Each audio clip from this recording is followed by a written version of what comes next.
भगवान श्री कृष्ण की कहानी भारतीय संस्कृति और धर्म का एक महत्वपूर्ण हिस्सा है। उनका जीवन कई लीलाओं और घटनाओं से भरा हुआ है, जो न केवल प्रेरणादायक हैं, बल्कि जीवन के गहरे संदेश भी देते हैं। यहाँ श्री कृष्ण के जीवन की पूरी कथा का एक सारांश दिया गया है। श्री कृष्ण का जन्म द्वापर युग में मथुरा नगरी में कंस के कारागार में हुआ था।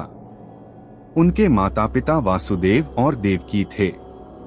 कंस, जो कि देवकी का भाई था, ने भविष्यवाणी सुनी कि देवकी का 8वां पुत्र उसे मारेगा। इस डर से उसने देवकी और वासुदेव को कारागार में डाल दिया और उनके 7 पुत्रों की हत्या कर दी। 8वें पुत्र के रूप में श्री कृष्ण का जन्म भाद्रपद माह की अष्टमी तिथि को आधी रात को हुआ। जन्म के तुरंत बाद वासुदेव ने श्री कृष्ण को गोकुल में नंद और यशोदा के पास छोड़ दिया और वहां से उनकी रक्षा के लिए रोहिणी के पुत्र बलराम को भी उनके साथ रखा।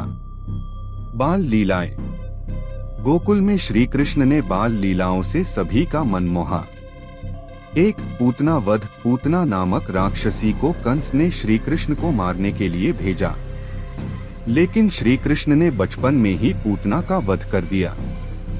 2 माखन चोरी। श्री कृष्ण के माखन चोरी करने की लीलाएं गोकुल वासियों के बीच प्रसिद्ध थी। 3 कालिया नाग का दमन। उन्होंने यमुना नदी में कालिया नाग को पराजित किया और नदी को विषमुक्त किया। 4 गोवर्धन पर्वत उठाना। इंद्र के प्रकोप से गोकुलवासियों को बचाने के लिए उन्होंने अपनी छोटी उंगली पर गोवर्धन पर्वत उठाया। कंस का वध। जब श्री कृष्ण किशोर अवस्था में पहुंचे तो उन्हें पता चला कि मथुरा के राजा कंस ने उनके माता पिता को कैद कर रखा है। वे मथुरा गए और कुश्ती प्रतियोगिता में कंस को मारकर अपने माता पिता को मुक्त कराया। महाभारत और गीता का उपदेश। कृष्ण का सबसे बड़ा योगदान महाभारत में देखने को मिलता है। 1 पांडवों के मार्गदर्शक। उन्होंने पांडवों को धर्म की रक्षा के लिए प्रेरित किया। 2 कुरुक्षेत्र युद्ध। अर्जुन को जब युद्ध के दौरान मोह हो गया तो कृष्ण ने उन्हें भगवद गीता का उपदेश दिया। गीता में कर्म, धर्म, भक्ति और ज्ञान का अद्भुत संदेश दिया गया। द्वारका नगरी का निर्माण। कृष्ण ने मथुरा छोड़कर समुद्र के किनारे द्वारका नामक नगरी का निर्माण किया। यहाँ उन्होंने अपनी प्रजा को शांति और समृद्धि प्रदान की। रुक्मिणी और रासलीला। श्री कृष्ण ने रुक्मिणी का हरण करके उनसे विवाह किया। उनकी रासलीला और गोपियों के साथ प्रेम भक्ति का अद्भुत उदाहरण मानी जाती है। राधा के साथ उनका दिव्य प्रेम अनंत काल तक भक्तों के लिए प्रेरणा बना रहेगा। अंतिम समय।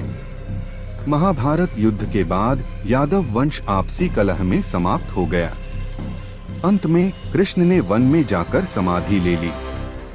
एक शिकारी के तीर से उनके शरीर का अंत हुआ, लेकिन उन्होंने अपने सांसारिक जीवन को समाप्त कर वैकुंठ धाम लौटने का मार्ग चुना। श्री कृष्ण का महत्व। श्री कृष्ण का जीवन हमें यह सिखाता है कि धर्म और सत्य के मार्ग पर चलना ही जीवन का उद्देश्य है। उनके उपदेश और लीलाएं आज भी करोड़ों लोगों को प्रेरणा देती हैं।